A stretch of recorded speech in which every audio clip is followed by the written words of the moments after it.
बिजली कर्मियों की हड़ताल का 72 घंटे की जो हड़ताल है उसका दूसरा दिन है और आप देख सकते हैं कि गोरखपुर में जो मुख्य अभियंता कार्यालय मोदीपुर का, यहाँ पर आप देखिए हड़ताल पर लोग यहाँ बैठे हुए हैं और जो बिजली कर्मी हैं और इसमें अधिकारी कर्मचारी सभी हैं। और यहाँ देख सकते हैं जो हाहाकार मचा हुआ है 2 दिन से, उसके बाद भी यहाँ पर डटे हुए हैं जितने भी कर्मी हैं और लगातार हड़ताल जारी रखे हुए हैं। और यहाँ पर जो कर्मी हैं, जो अधिकारी हैं, उनसे भी बात कर लेते हैं। सर, ये बताइए कि हड़ताल दूसरा दिन है और लोगों को काफ़ी दिक्कतों का सामना करना पड़ रहा है, तो क्या किस तरह से आप लोग अपनी आवाज़ बुलंद कर? हमारा प्रबंधन तो कह रहा है कि कोई परेशानी नहीं है, वो सारी व्यवस्था से एकदम दुरुस्त है। तो और आप कह रहे हैं, हमसे क्वेश्चन कर रहे हैं कि सारी व्यवस्था ध्वस्त है, तो किसकी बात को सही माना जाए? मेरे विचार से तो शायद आप लोग जमीन से ज़्यादा जुड़े हुए हैं। आपकी बात का यदि मैं विश्वास करूं तो इसकी जिम्मेदारी हमारे उच्च प्रबंधन की ही है। तो क्या लगता है, सरकार से लगातार वार्ता विफल होती जा रही है, तो क्या लग रहा है आप लोगों को, किस तरह से आप लोग अपनी आवाज़ को पहुंचा पा रहे हैं? नहीं, सरकार से भी कहाँ वार्ता हुई है, ये तो उच्च प्रबंधन की वार्ता चल रही है। उच्च प्रबंधन गुमराह कर रहा है सरकार को। ऐसी सरकार क्यों चाहेगी कि उनकी जनता परेशान रहे?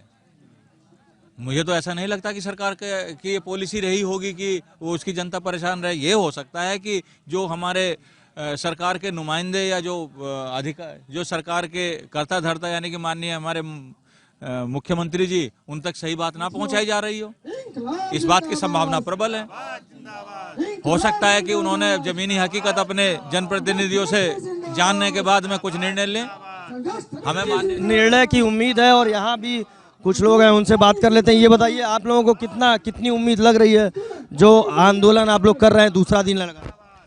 हम लोग सत्य के साथ हैं और सत्य की मांग पे हैं, तो निश्चित रूप से हम लोग बहुत पॉजिटिव हैं कि हमारा जो उच्च प्रबंधन है उसको सत्य के सामने झुकना पड़ेगा, क्योंकि हम लोग सच्चाई के साथ हैं और हमारी मांगे जो है जायज़ हैं। उन मांगों पे पहले से समझौता हो चुका है, तो हमारे उच्च प्रबंधन को हठ धर्मिता छोड़नी चाहिए और हमारे उच्च प्रबंधन ने जो सरकार को गुमराह किया हुआ है, सरकार के समक्ष, माननीय मुख्यमंत्री जी के समक्ष उनको सच्चाई लानी चाहिए और हमारी जो जायज़ मांगे उनको माननी चाहिए।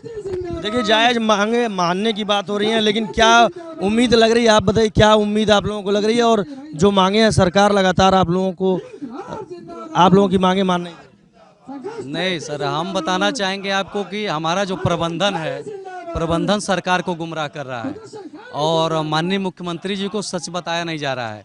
हमारे जो माननीय ऊर्जा मंत्री जी हैं और हमारे जो प्रबंधन है, ये प्रबंधन कहीं न कहीं माननीय मुख्यमंत्री जी को सही बात नहीं बता रहा है और जनता परेशान है। ये हमको अच्छा नहीं लग रहा है। हम खुद चाहते हैं कि हम जनसेवक हैं, हम बिजली व्यवस्था सुचारू रूप से चलाएं, लेकिन हमारे जो प्रबंधन है वो हठधर्मी बना हुआ है, जो सीधे सरकार को सही बात नहीं बता रहा है। हमारी बात जो जब दिसंबर में ही फॉलो हो चुकी है, समझौता लिखित हो चुका है, उसको मान के फॉलो करें, हम लोग तुरंत अपने काम पे चले जाएंगे। क्या लगता है सर, बीच का कोई रास्ता निकलता हुआ दिख रहा है? मैं तारकेश्वर साहिब विशिष्ट बीटीसी शिक्षक संघ का मैं प्रदेश का मंत्री हूँ। मैं विद्युत संघर्ष समिति के इस आंदोलन को मैं समर्थन देने के लिए आया हूँ। निश्चित रूप से इनकी मांगे जायज़ है और प्रबंधन को एक बीच का रास्ता निकालना चाहिए। सरकार को सही बात बतानी चाहिए। जनता परेशान है, सही बात है, आप भी करें, जनता परेशान है तो जनता परेशान है, इसकी जिम्मेदारी प्रबंधन की है। कर्मचारी 4 महीने पहले समय दे चुके थे, आप समझौता कर चुके थे कि 4 महीने के अंदर हो जाएगा। आप हड़ताल पे भेजने की जिम्मेदारी प्रबंधन की है, तो प्रबंधन को जवाब देना होगा, जनता को भी देना होगा, सरकार को भी देना होगा। ये प्रबंधन को जवाब देना होगा। कुछ पीछे भी जो कर्मी हैं वो हैं, उनसे भी जान लेते हैं, कुछ अधिकारी हैं। और ये बताइए सर, क्या लगता है आप लोग, क्या लगता है कोई बीच का रास्ता निकलता दिख रहा है? बीच का रास्ता निकलता क्या दिख रहा है? हम लोग अपना काम कर रहे हैं, सरकार अपना काम कर रही है। ये तो पहले ही हम लोगों ने डिसाइड कर लिया था। हम लोगों ने सब हैंडओवर वगैरह करके प्रशासन को हैंडओवर भी हो चुका है। तो बीच का रास्ता निकालना सरकार का है और सरकार को बड़ा दिल दिखाना चाहिए और हम लोग की मजबूरी और हम लोग की समस्या को भी समझना चाहिए। तो हम लोग उसी प्रत्याशा में यहाँ बैठे हुए हैं। सर, आपको क्या लगता है कि जो मांगे आप लोगों की है सरकार नहीं मान रही, लगातार आप लोग कर रहे हैं, क्या लगता है क्या मंशा है सरकार की? अब सरकार की मंशा को हम लोग क्या बता सकते हैं? हम लोगों का जो काम है वो कर रहे हैं, सरकार का जो काम है वो अपना कर रही है। हम लोग आधी बाधी नारा लगा रहे हैं, अपना साथ बैठे हुए हैं। जनता तो पिस रही है इसमें। जनता की सेवक हम भी हैं, जनता की सेवक सरकार भी है। जनता की चुनी हुई तो सरकार है, तो उसको भी तो महसूस करना चाहिए ना कि हमारी जनता को तकलीफ है।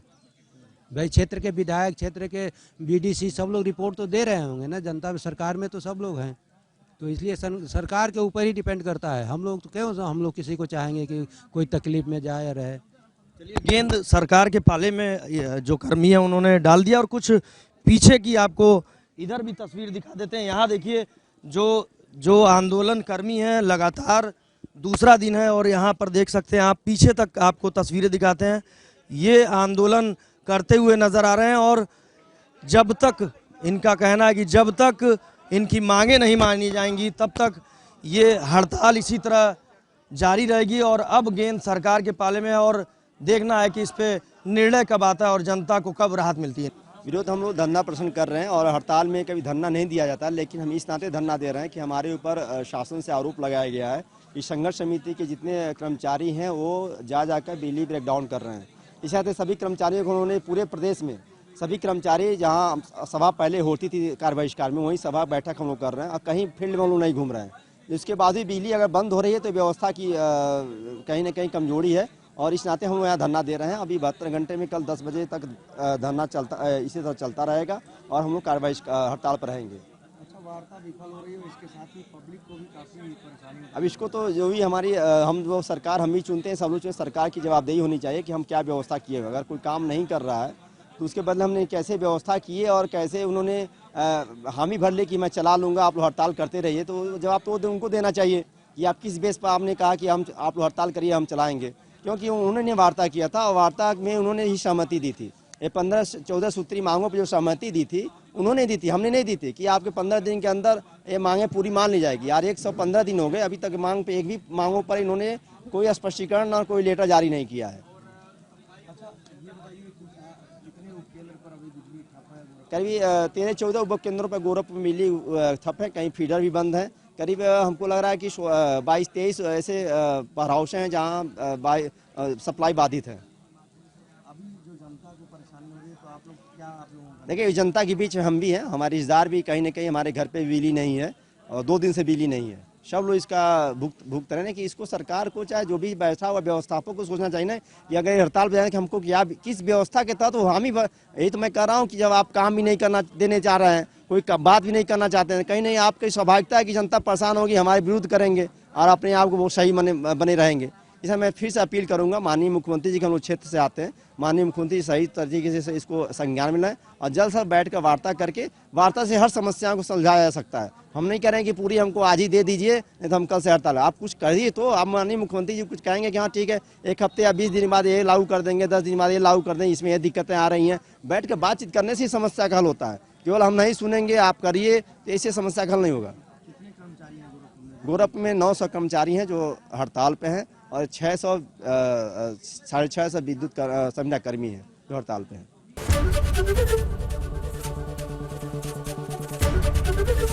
एबीपी गंगा, खबर आपकी, जुबान आपकी।